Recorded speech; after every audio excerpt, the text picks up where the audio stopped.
Antonio Cots, la historia de mi bisabuelo aviador. Mi abuela Josefina nunca hablaba de su padre. Yo sabía su existencia, lógicamente, porque mi madre tenía que haber tenido un abuelo. Y porque en el pasillo de mi casa había dos fotos antiguas grandes en las que aparece él, y que yo miraba de vez en cuando.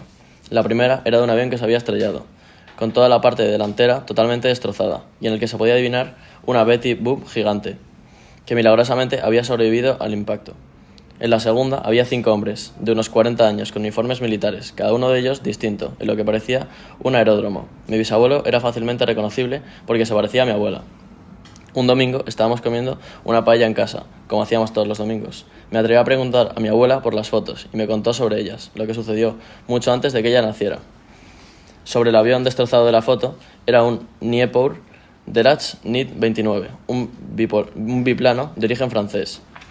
Mi abuela me dijo que en el Museo del Aire y del Espacio de París había uno expuesto, y mentalmente anoté ir a verlo sin falta cuando viajara a París.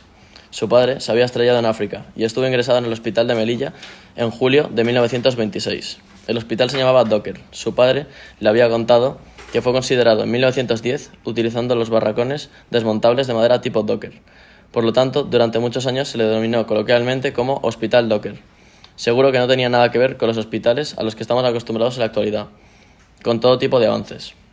Sobre la segunda foto no supo decirme casi nada, solo que estaba tomada en África y que ella pensaba que el único español que había allí era su padre y que por los uniformes que vestían, uno de ellos debía ser alemán.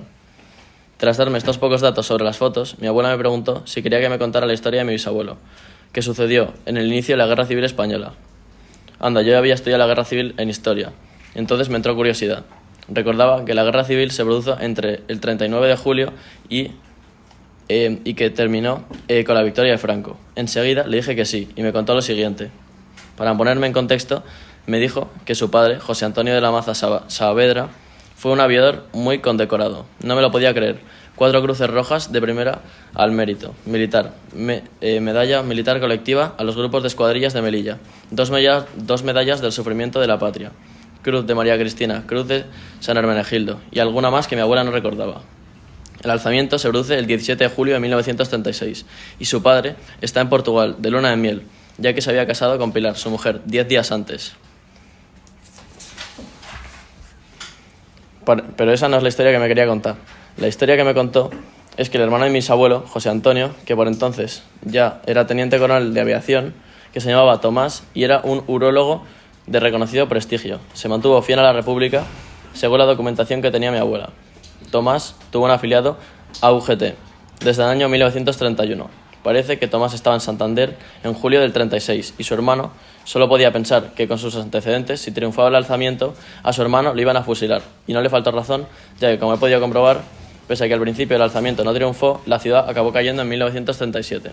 Sin contar cuáles eran sus intenciones, mi bisabuelo se dirigió a la base aérea de Sintra y solicitó un avión diciendo que quería unir lo antes posible los sublevados en España, cuando su verdadera intención era sacar a su hermano de Santander y entregarlo a Madrid. Tras no conseguir un avión, sí consiguió un coche y desde allí fue a buscar a Tomás. Cuando lo localizó, mi abuela me dijo que tenía que recordar que los medios de comunicación en el año 1936 no tenían nada que ver a los de ahora. Y yo le dije, ya lo sé, abuela, ya lo sé, no soy tonto.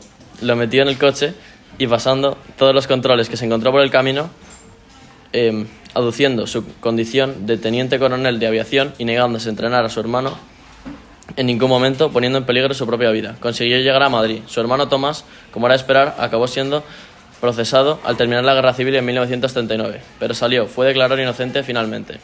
Nunca olvidó que lo que su hermano José Antonio hizo por él, y él estuvo agradecido toda la vida, teniendo ambos una relación mucho más profunda que la de cualquier hermano, ya que les unía una aventura que vivieron cuando uno de ellos le salvó la vida al otro.